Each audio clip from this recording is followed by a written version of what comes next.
Salut à toi derrière ton écran et bienvenue dans ce 49e épisode du 7e.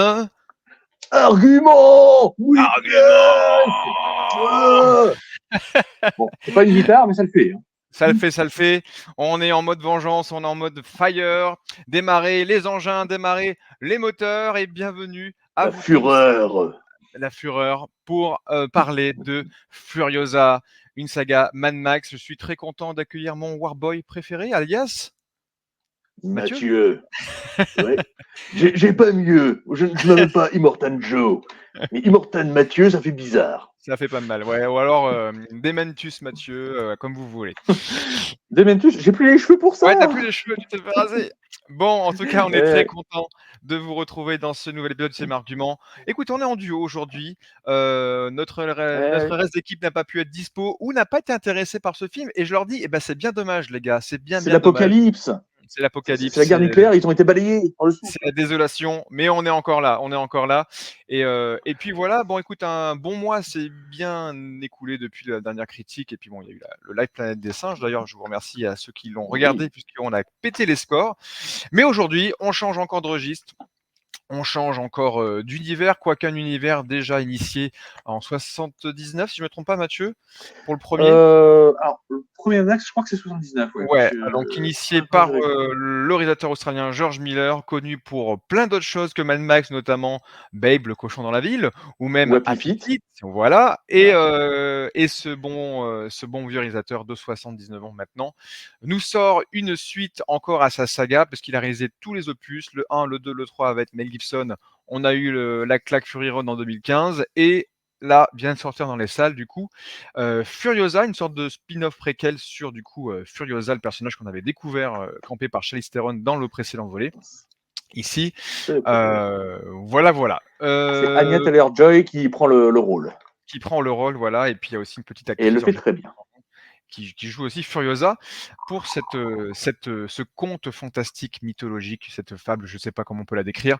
Mais en tout cas, voilà, pendant Ce que Mathieu mythe se sert son petit thé, très de rapidement, l'Aquacola. très rapidement, notre rapport à la saga Mad Max. Toi, Mathieu, très rapidement, qu'est-ce que tu en penses de la saga en Alors, général? donc, ça fait partie des sagas des années 80 qui ont bouleversé le monde et qui ont été vécues. En plus, il faut savoir que le premier Max devait s'appeler Métal Hurlant en français, parce que justement, George Miller, fan de magazine Métal Hurlant, avait contacté Jean-Pierre Dionnet pour pouvoir récupérer le droit d'utiliser ce titre-là. Jean-Pierre Dionnet, à l'époque, il disait non, je comprends pas le truc, donc non, on touche pas. Ils s'en ont un peu mordu les doigts, mais ils ont fait une excellente publicité à la série, parce que justement, c'est tout à fait la lignée de ce renouveau de la BD et de la science-fiction qui était Métal Hurlant. Et donc, moi, c'était un mythe quand j'étais gamin. J'ai pu voir les répercussions de Mad Max avant de voir Mad Max, avec la série des Fallout, avec Johnny aussi, quand Mad Max 2 est sorti, qui s'habillait en cuir et peau de bête, Oui, c'est vrai, ce genre c'est de vrai, c'est choses. vrai. Ouais. On a même eu la version française avec Diesel, qui t'as même eu d'ailleurs c'était Terminus avec Johnny Hallyday justement, où il jouait un Mad Max aussi, un Mad Max like. D'accord. Et donc là, quand j'ai pu enfin mettre la main sur la série, sur les 3 premiers volets avant que Fury Road ne sorte, ben justement, je me suis pris les claques qu'il fallait. Le 1 qui me semblait très étrange, très intriguant dans son style, parce que c'était Très vraiment expérimental. une Hein. proposition très Ouais. radicale. Même si effectivement, bah là, on s'emmerde un petit peu parce que à cause du budget, on a beaucoup de moments de flottement avant la grosse pétarade finale. Ensuite, tu as le 2, et, monument à 100 à l'heure, même dans les moments de calme, ça pète bien, ça vrombit comme il faut. Et ensuite, donc, on a le fameux 3 Thunderdome qui, lui, est considéré entre le bon et le moyen, Mm. alors que moi je le trouve très bien aussi.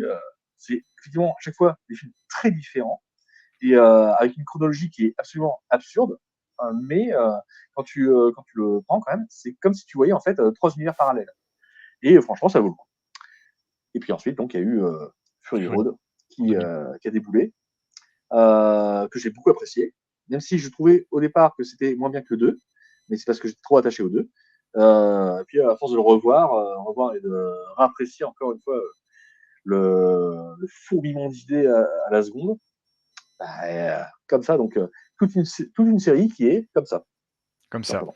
Écoute, moi, pareil. Alors moi, je Voilà. crois que j'avais dû voir des extraits ou peut-être le film en entier, l'original, le premier avant Fury Road, mais c'est vraiment après Fury Mhm. Road que j'ai voulu m'intéresser un peu plus à la saga et là que j'ai découvert le 2 que je ne connaissais pas et le Mhm. 3 bien évidemment dans sa suite. Dans cette première phase de trilogie, j'ai envie de dire que le 2 effectivement le plus percutant, celui où il ose vraiment aller au cœur du sujet qu'il avait déjà développé de façon effectivement beaucoup plus expérimentale dans le premier, même s'il y a quand même des séquences plutôt sympas.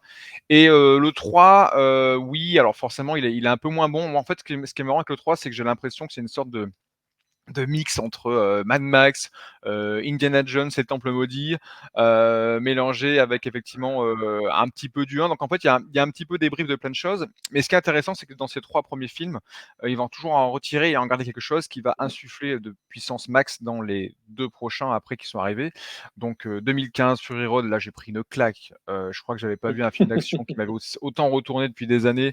J'avais été voir plusieurs fois au cinéma d'ailleurs à l'époque.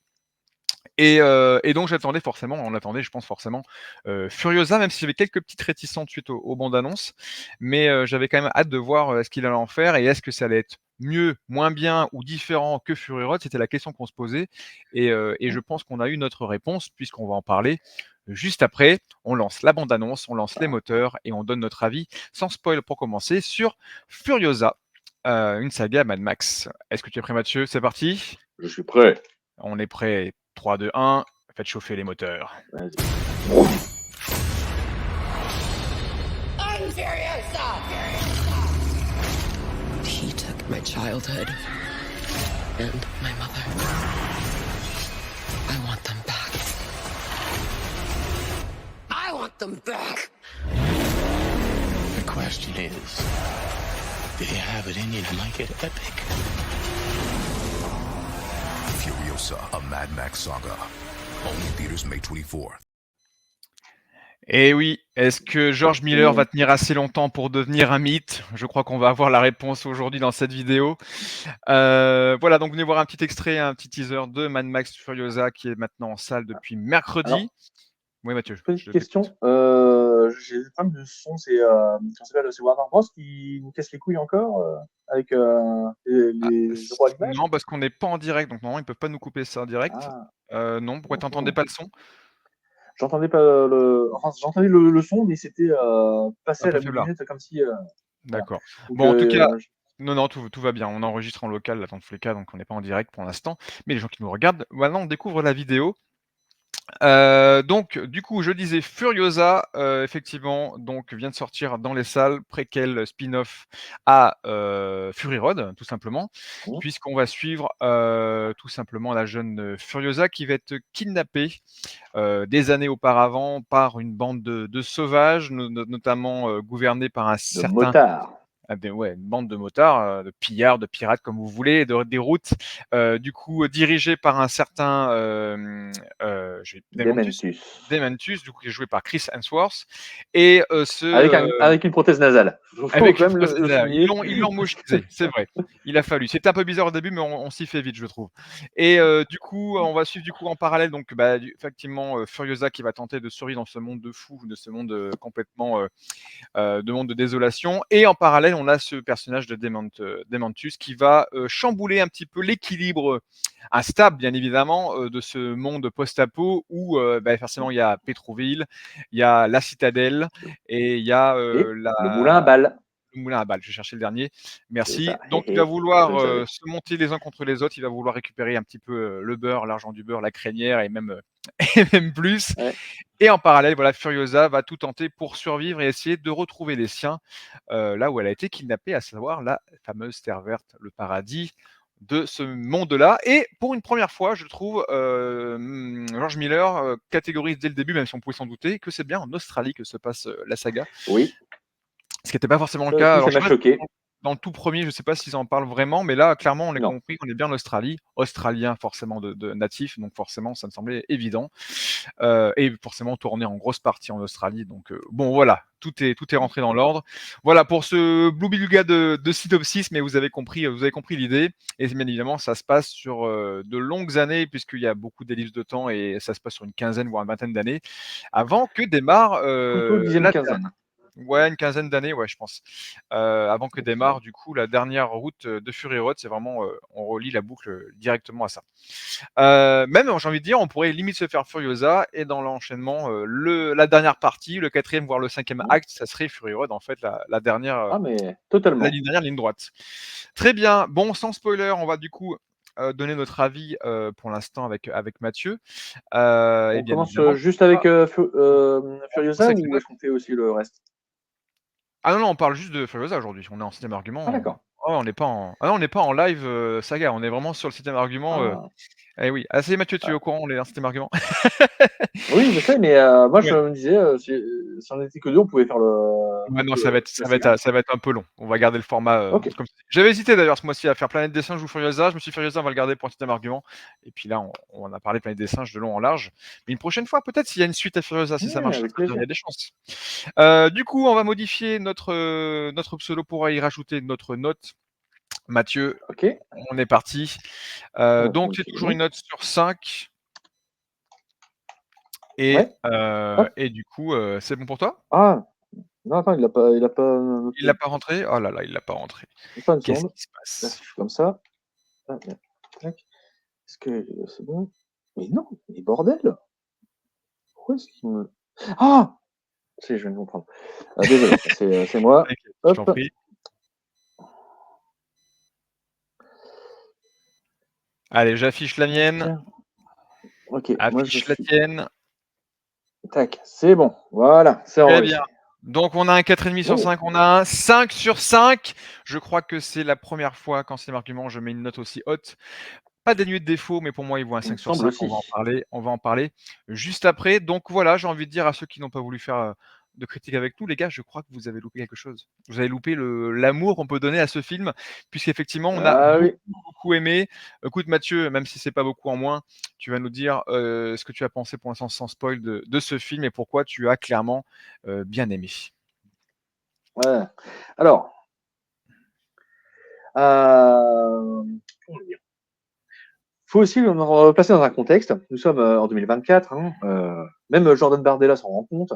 Mais, il n'empêche pas moins que, nous sommes dans un marasme de cinéma d'action, à l'anglo-saxonne, qui est un peu chiant. Bref, on est dans une sorte de, on va dire, de standardisation, du divertissement.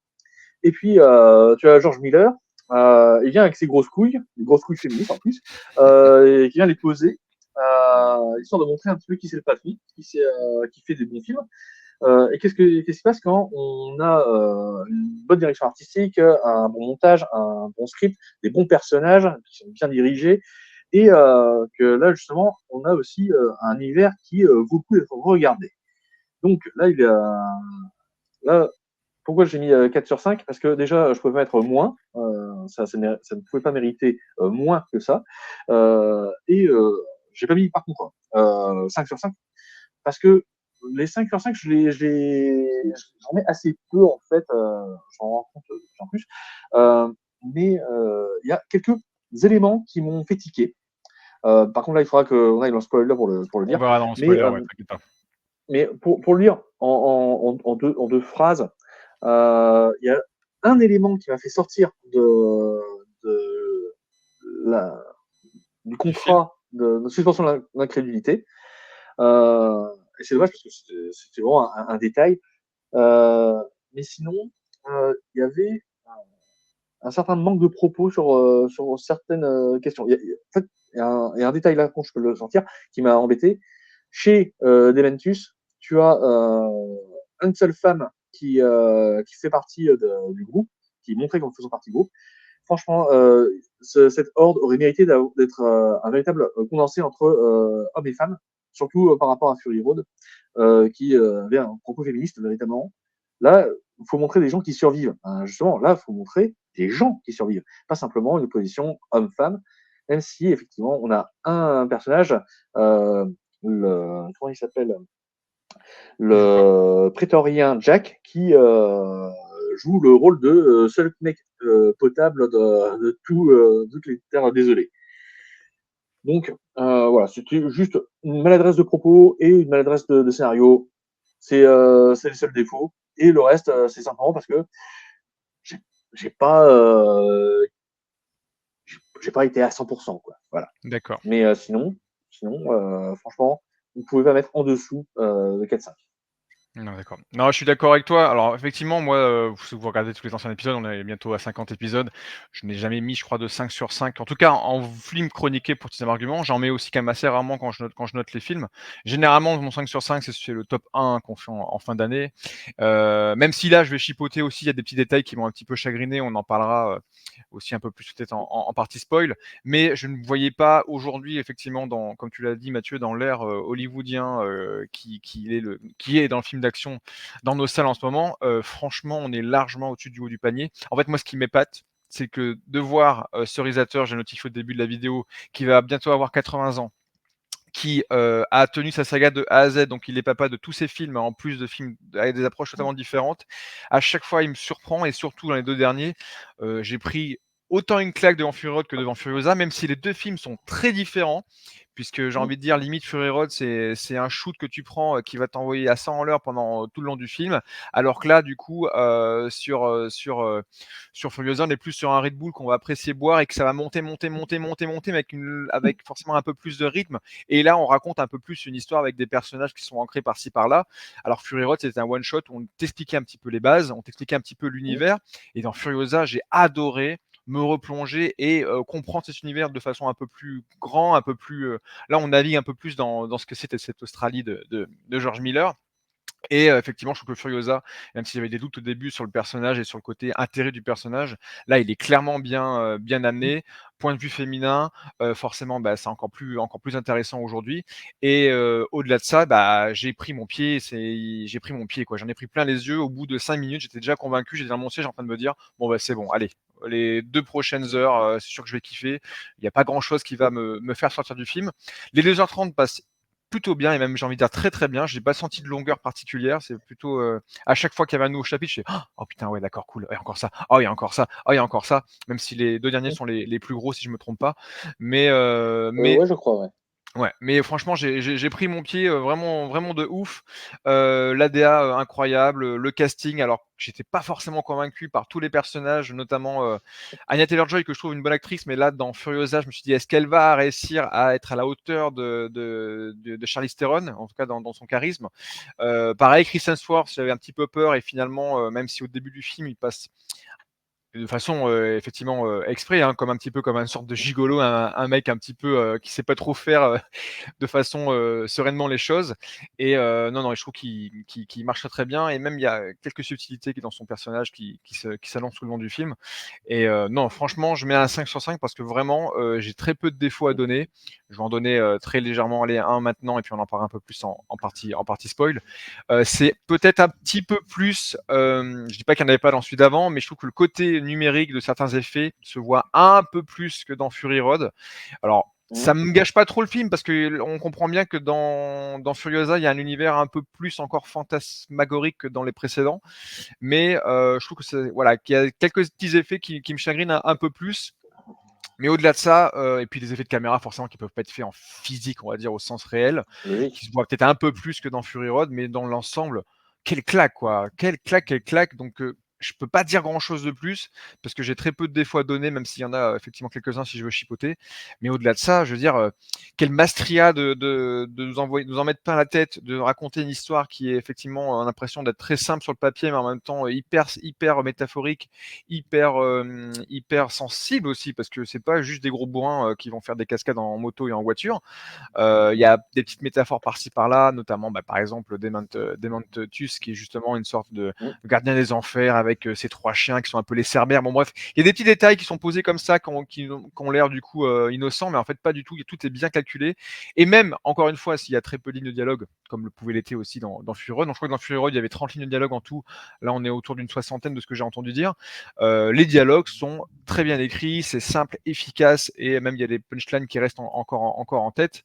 Donc non, franchement, si je veux chipoter, il y a des petits défauts. Si je veux pas chipoter, allez-y les yeux fermés. Si vous avez kiffé Fury Road, vous aimerez Non, de gardez façon les yeux bien différente. ouverts. Oui, bien sûr. Profitez. Allez-y les yeux fermés, mais après regardez pendant 2h30 les yeux ouverts.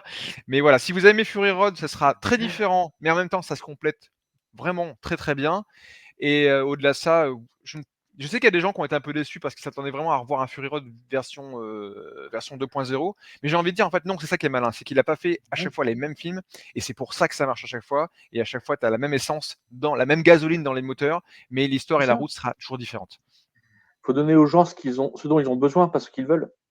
Tout à fait. Ah, quelle belle phrase. Voilà, Mathieu, il a résumé toute la ligne de dialogue en une seule. Mais voilà, donc non, j'ai vraiment beaucoup aimé ce Furiosa. Voilà. Est-ce qu'on passerait pas à la partie spoil parce que c'est difficile de pas rentrer dans les On détails peut. sans du coup sans donner quelques petits spoilers. Donc écoutez, on va passer à la partie spoil et comme ça on pourra directement enchaîner et tout dire. Et puis Mathieu, j'ai hâte d'entendre tes petits défauts, tes petites choses que tu as envie de notifier. Allez, c'est parti, on rentre dans la partie du coup spoiler.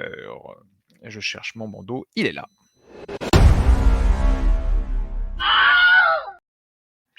Donc partie spoiler, voilà, comme ça on est sur les routes pour dire tout ce qu'on en a pensé. Je rebondis juste sur le dernier truc qui me faisait tiquer comme ça, je te laisse la main mise après derrière.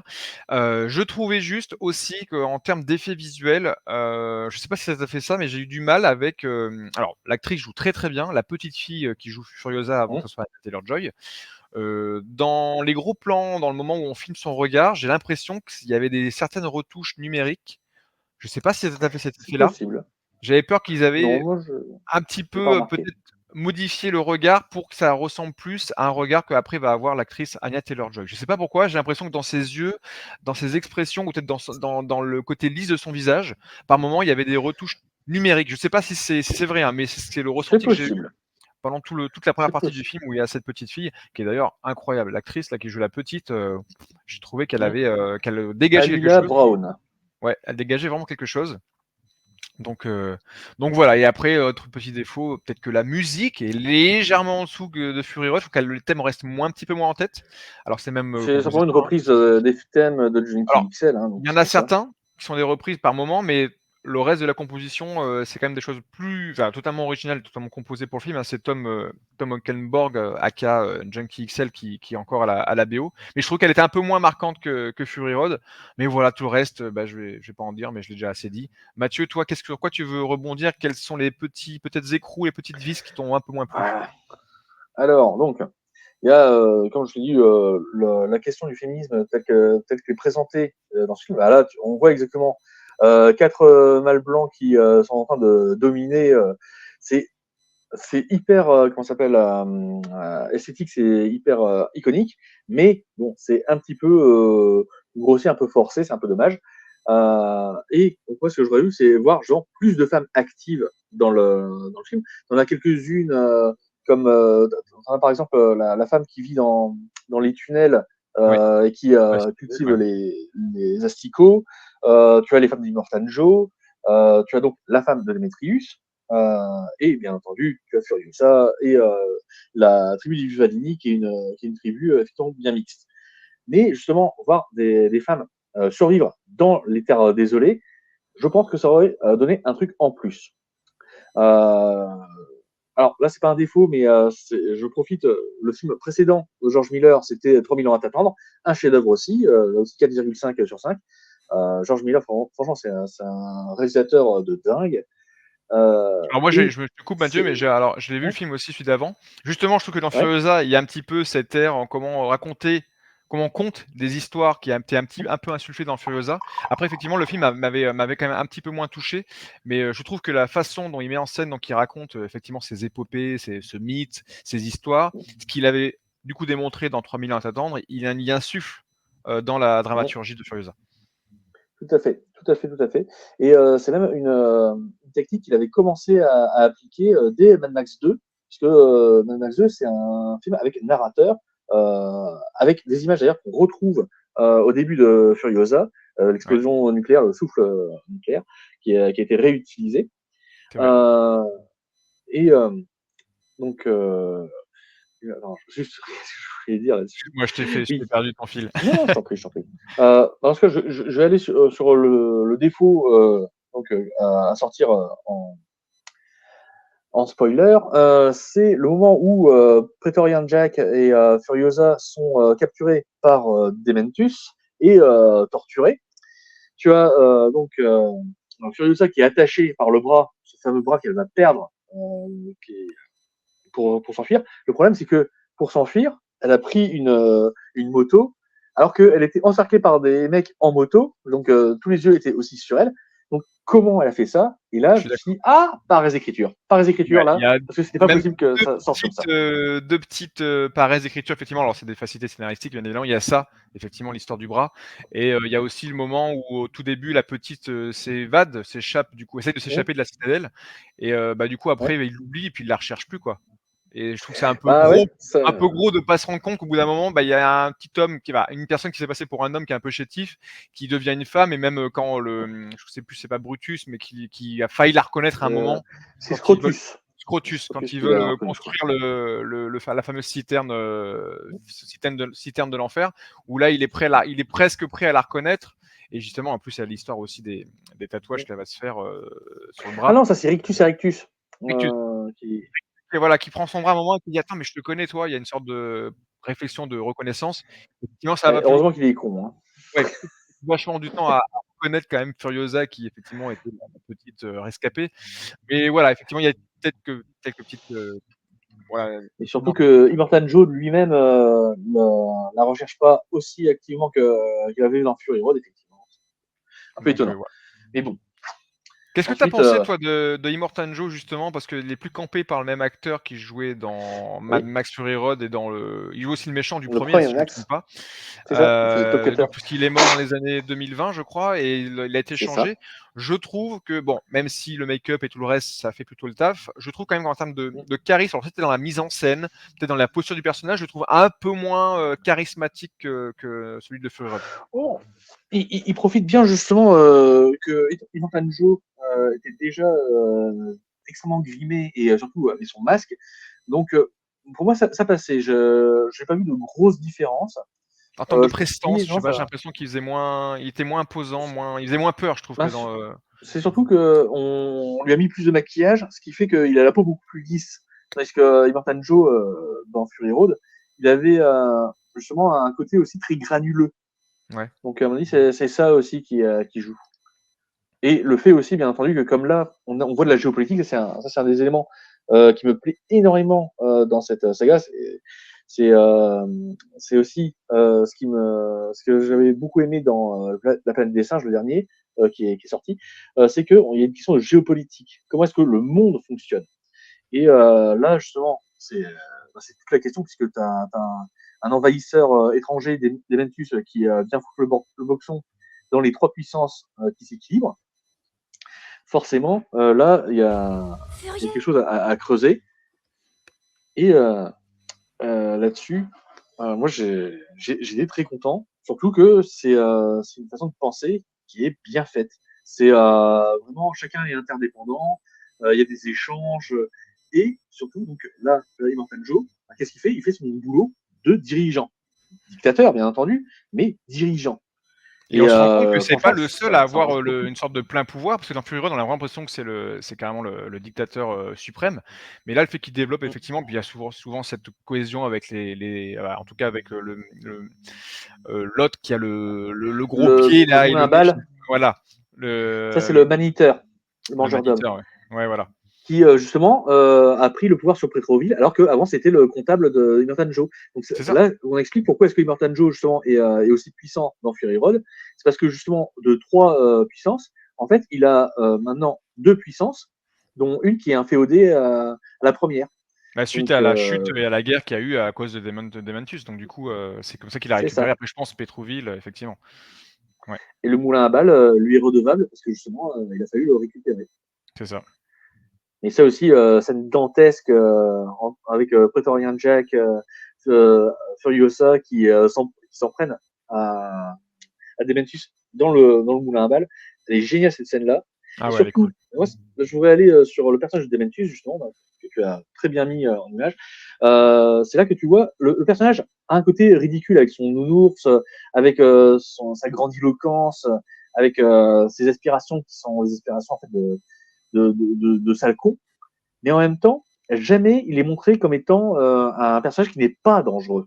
À chaque fois, justement, on voit que malgré son côté grotesque, guignolesque, c'est quand même quelqu'un de dangereux. Ah Et ouais, bah, à ça, chaque fois, ça fait il vraiment y a la plaisir. il y a la virgule qui enfin, après un petit dialogue un petit peu limite humoristique, un petit peu, daddy, je me la raconte: «Oui, j'ai perdu mes enfants, mais bon, voilà, le monde maintenant, il est comme ça». Puis à chaque fois, ces décisions, en fait, c'est la dernière décision, la dernière phrase qui va annoncer, qui va effectivement faire basculer, une scène à ensuite d'horreur. Je trouve que dans les Mad Max, c'est quand même celui-ci qui est le plus gore quand même en termes de visuel. Et puis C'est effectivement, il y a vrai.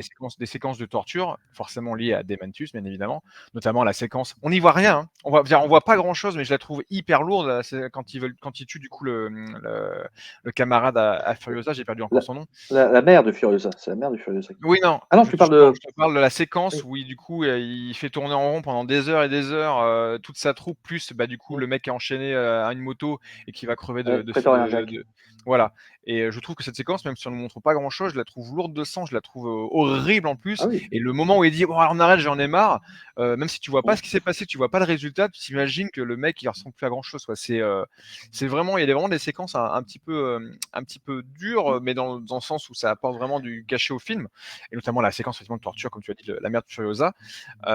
Et puis Très voilà, costaud, ça. tout plein d'autres séquences comme ça. Et effectivement, une des séquences les plus importantes, effectivement, comme tu l'as notifié, c'est bien effectivement cette attaque Le à moulin à Balland, balles. à Moulin à Balles, j'arrive pas à te retenir, mais ouais, elle est vraiment cool. Il y a une tension certaine, il y a du fight, il y a du combat de véhicules, il y a du sniper, il y a vraiment des très très bonnes séquences. Et puis c'est au moment Et du aussi où bazooka. Furiosa et du bazooka, et c'est au moment aussi où Furiosa, du coup, j'ai envie de dire, change son fusil d'épaule, en pensant qu'elle était solitaire à vie, va commencer à peut-être, ressentir certaines émotions. Et je reviens du coup à ce que tu disais, tu peut-être le C'est le signifier dans la même. première partie.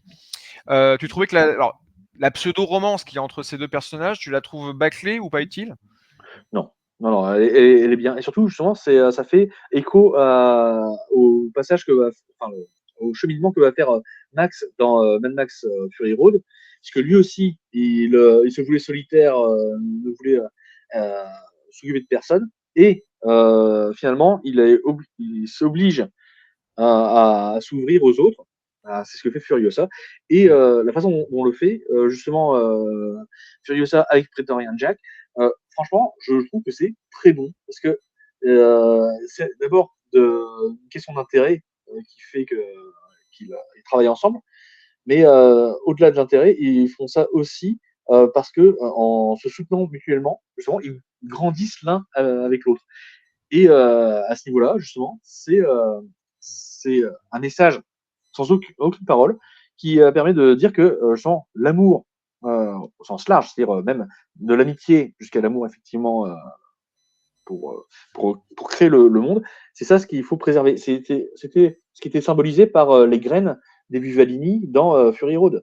Mmh. Et c'est aussi ce qui est utilisé dans Mad Max 2, dans Mad Max 3 aussi, il y a une partie de ça.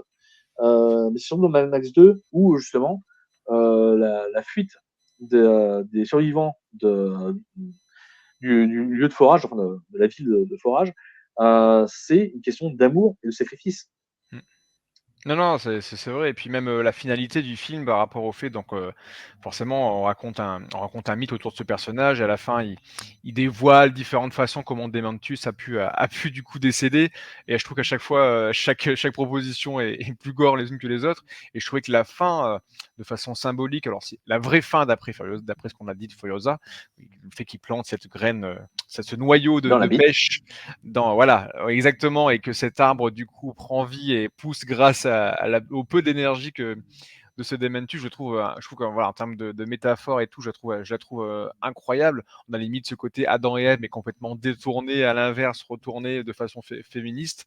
Et non, non, je trouve que vraiment, vraiment, il y a des belles métaphores. Ces trois chiens, comme je l'ai évoqué au début, donc ces sortes de cerbères. Enfin, bon, il y a vraiment plein de petites idées qui sont rajoutées à cet univers et qui font pas genre, ouais, on en rajoute pour en rajouter. Non, non, je trouve que ça s'inclut à chaque fois hyper bien. C'est voilà. Et puis la DA est incroyable. Les cascades sont toujours encore incroyables et il arrive encore à rajouter des nouveautés. Je trouvais que déjà en Fury Road, à chaque séquence, il y avait encore un nouveau truc qui explosait. Là, il y a encore les choses où il y a des gens qui volent. Il y a cette nouvelle citerne là qui est chromée avec ses What a boulets, ses day! machins. What a lovely day! Ah ouais, là c'est clair. Et puis voilà, et puis encore, on met encore un petit peu en avant ce côté, les Warboys, tu vois, on en a déjà bien parlé en Fury Road, il y avait un personnage qui était bien centré sur ça. Mais là, encore une fois, on démontre encore toute cette puissance de retournage de cerveau qui est folle, quoi. C'est vraiment la séquence où du coup Dementus arrive, tente de vouloir prendre la citadelle de façon assez osée, et finalement il se rend compte qu'il va vite se faire débarrasser de toute vie par Imhotep Joe et son équipe. C'est vrai que non, non, tout est bien ficelé. Et puis je trouve que, à part quelques, effectivement, on l'a dit, petite facilité scénaristique par moment, quelques petits effets visuels que je trouve sont un petit peu moins bien ancrés dans le film que d'habitude, je trouve que vraiment ça marche encore très, très, très, très, très bien. Et voilà. Et le casting, du coup, je voulais revenir un petit peu dessus parce qu'effectivement, comme je te disais, mes craintes au début du film. Dans la bande-annonce, du coup, Chris Hemsworth est montré toujours de façon un petit peu plus humoristique, ce qui n'est pas du tout le cas du film dans son avancée. Je trouve qu'il fait bien le taf. C'est pas un acteur auquel j'attache grand chose, à part que je trouve qu'il effectivement c'est un beau gosse à la base, qu'il a un certain charisme et tout. Là, je trouve que dans ce film-là, il arrive à sortir quelque chose que je n'avais pas vu de lui avant. Même si ça met un petit peu de temps à arriver, il y a ce côté un petit peu émotion qui arrive à la fin, qu'il explique au moment où il sait qu'il va finir sa vie assez rapidement, qu'effectivement il a fait ce qu'il pensait être le mieux, que dans tous les cas Furiosa est un petit peu une copie de lui, mais ils ont pris des chemins différents.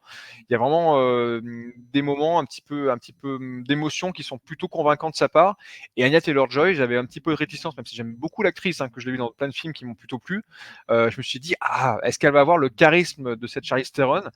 Et je trouve que oui, et qu'elle a ce qui m'a toujours fasciné chez elle, c'est son regard. Elle a une sorte de regard totalement envoûtant, et elle exprime beaucoup de choses dans ses regards.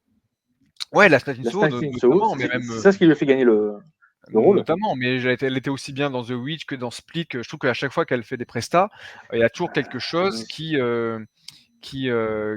l'amène à me dire, au-delà du fait qu'elle a l'impression d'être une petite princesse un petit peu fragile quand tu la vois en mode people, mais dans les films, à chaque fois, je trouve qu'elle y va à fond, et là, je trouve qu'elle y va vraiment à fond, et j'avais peur de ça, et je trouve que non, finalement, ça marche très très bien.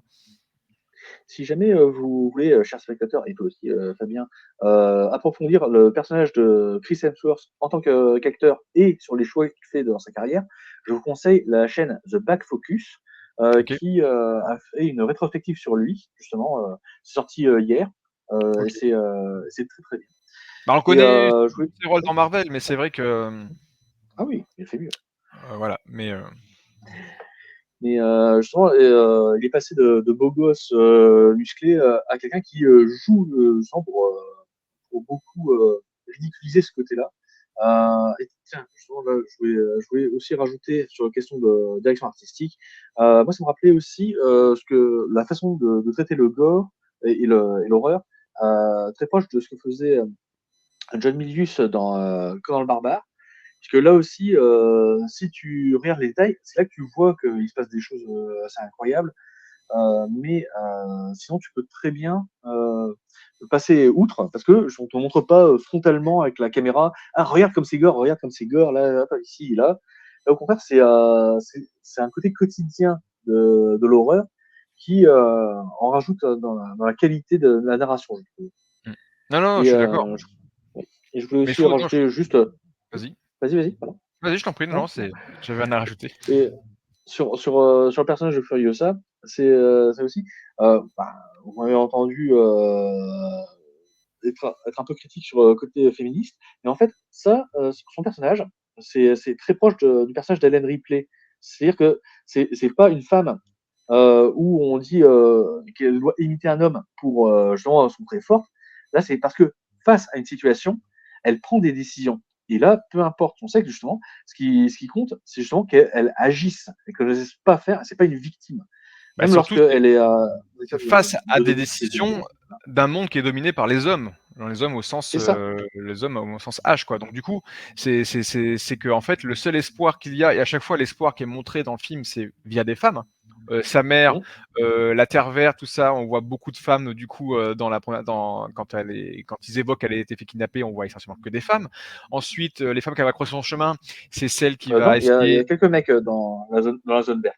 Oui, non, mais il y a quelques mecs, mais je veux dire, l'ensemble qu'on voit quand même primordial, c'est les femmes. Ensuite, elle va Oui. croiser aussi un bras droit de Dementus qui va du coup, justement Furiosa ne va pas la mère Furiosa ne va pas la tuer parce qu'elle dit qu'elle a des enfants et qu'elle a du coup forcément un espoir aussi à rendre le monde meilleur.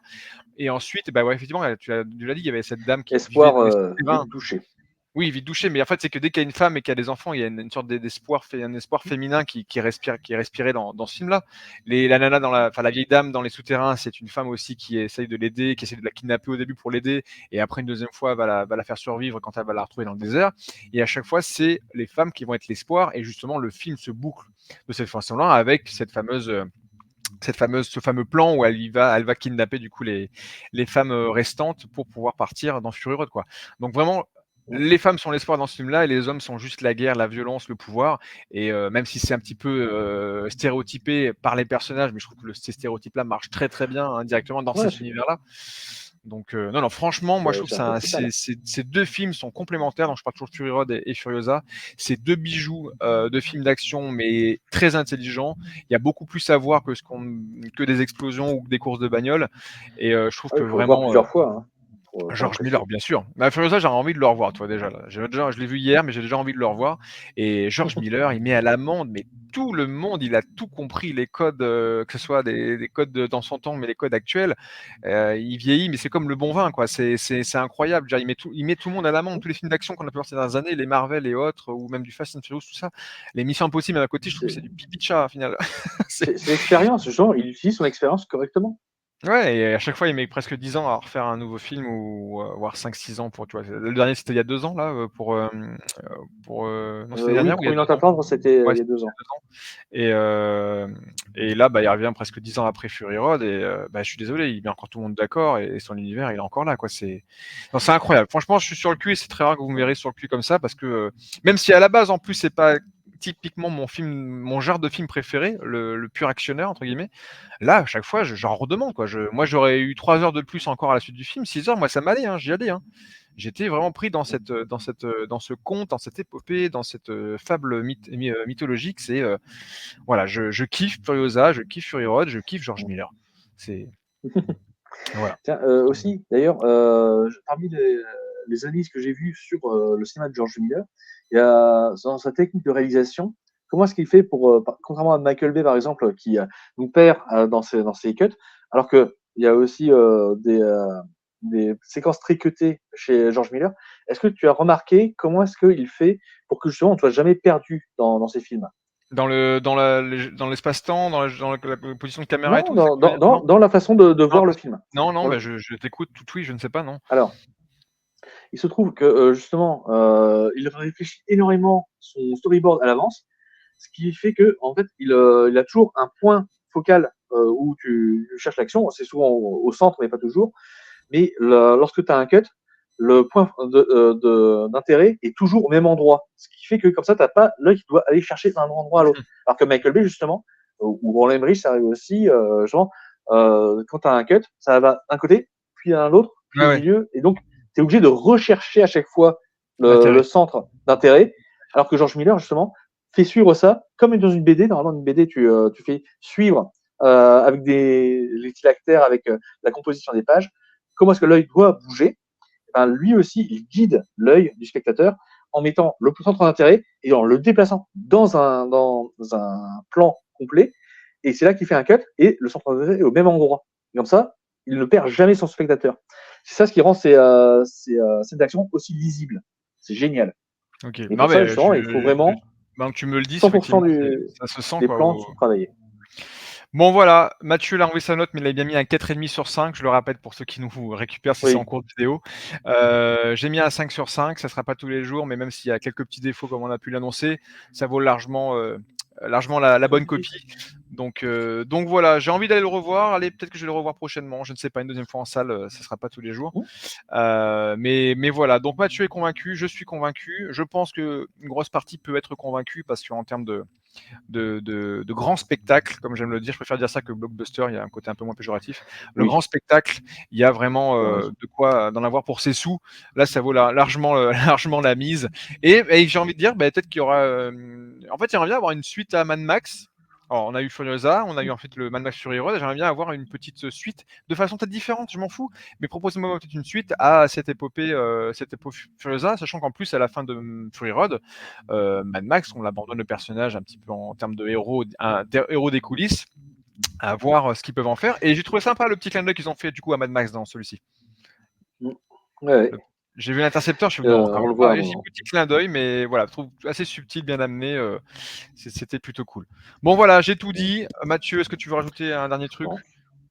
C'est bon pour toi? Non, là, ce serait un peu gâcher la découverte. Déjà qu'on Ouais. a pas mal spoilé. Ah bah, partie spoiler, on l'a spoilé, bien évidemment. On aurait dû dire aussi, allez d'abord voir le film et ensuite revenez nous voir si jamais vous n'êtes pas en direct avec nous. Exactement. Il vaut Ils mieux, sont ouais. pas en direct, mais ils verront la vidéo et puis n'hésitez pas à mettre dans les commentaires ce que vous avez pensé ou ce que vous attendez du film. Là, quittez la vidéo après, prenez votre voiture, votre vélo, allez-y à pied, Faites allez voir bondir tout ça. voilà, allez vous remettre tout ça et allez voir en salle, Furiosa.